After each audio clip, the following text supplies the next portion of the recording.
welcome to our channel Desire and Passion. In this video, we are going to discuss about force and work in detail. People say you will have to use force to open this. So you may think that force is needed to do something difficult, but that is not true. We use force all the time to do very simple things like writing or sharpening a pencil. What is a force? A force is a push or a pull. A push is a force. A pull is also a force. So, what does a force do? A force can make a body or thing move. A force can stop something that is moving. A force can change the direction of movement. A force can change the shape of a body. There are so many forces around us. We use forces all the time. Sometimes we use them directly by using our muscles. Sometimes we exert them with the help of machines or tools. There are other forces that act on us or around us all the time.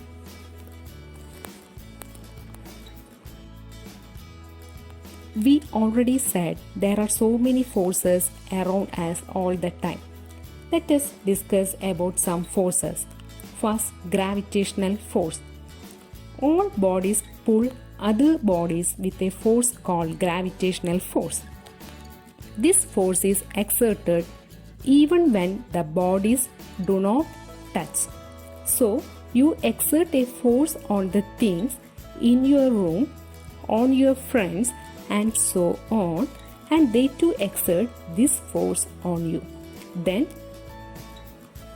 why do you not feel this force? That is because the force is very weak. Only very heavy bodies like planets exert a large gravitational force. Their gravitational force is also called gravity. The Earth's gravity holds us firmly to the ground. It pulls down things thrown into the air. It even keeps the air in the atmosphere from flying off. So, Earth's gravity pulls things down. Next, friction. Let us start from an example. Give a small box a push on the floor. It will move and then come to a stop. A force brings it to a stop. This force is called friction and it opposes motion. This means friction tries to stop moving things and it also tries not to let a body start moving. Friction acts between two surfaces, like the floor and the lower surface of the box. It is greater when the surfaces are rougher. So it is more difficult to make a box move over rough ground than over a smooth floor. So, is this friction good or bad? Friction can be bad for machines that have moving parts. It does not let them work smoothly.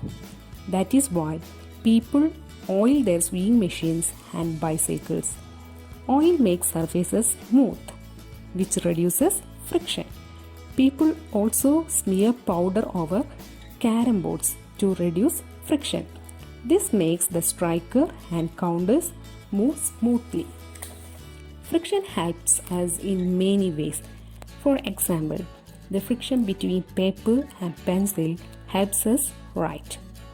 Writing on smooth surfaces like glass is difficult because of low friction. Friction helps us hold things. A pencil does not fall from your hand because friction opposes its motion. An ice cube is slippery with water, which reduces friction, so it slips out easily. Similarly, we slip on slippery floors because of low friction. Magnetic force. What is magnetic force? Magnets attract or pull with a force called magnetic force. This force acts even without touching. For example, bring a magnet close to some pins or paper clips. The pins or clips will get pulled to the magnet even if the magnet does not touch them. Bring it close to an eraser and a pencil. They will not get pulled. So, magnetic force acts on things made of iron, cobalt, and nickel. Cobalt and nickels are metals. Magnets have many uses. Large magnets are used to lift things made of iron from garbage. Really strong magnets can even pull trains. The force needed to move something depends on how heavy the thing is and how fast we want it to move. Let us see an example.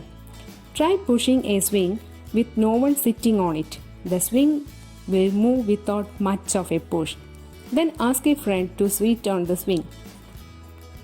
You will have to push much harder to make the swing move. And if you want the swing to move faster, you will have to push harder still. Work. We say, I am working when we do something serious like homework and not when we are playing or cycling.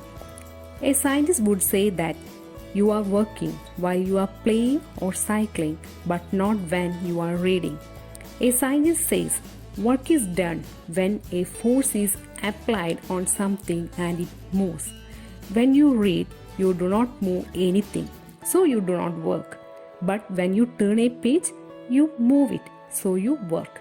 When you write or draw, you move the pencil, so you work. How much work you do while moving something depends on two things: the amount or strength of force you use, the distance through which the thing moves. That means, if you carry 2 books from one table to another, you do more work than if you carry 1 book from one table to another. Also, you do more work while carrying a book from one house to another than while carrying a book from one end of a room to the other end of the room. So, if you push something very hard but it does not move, you do not work. That is because work is equal to amount of force into distance moved. If the distance moved is 0, work is 0 because anything multiplied by 0 is 0.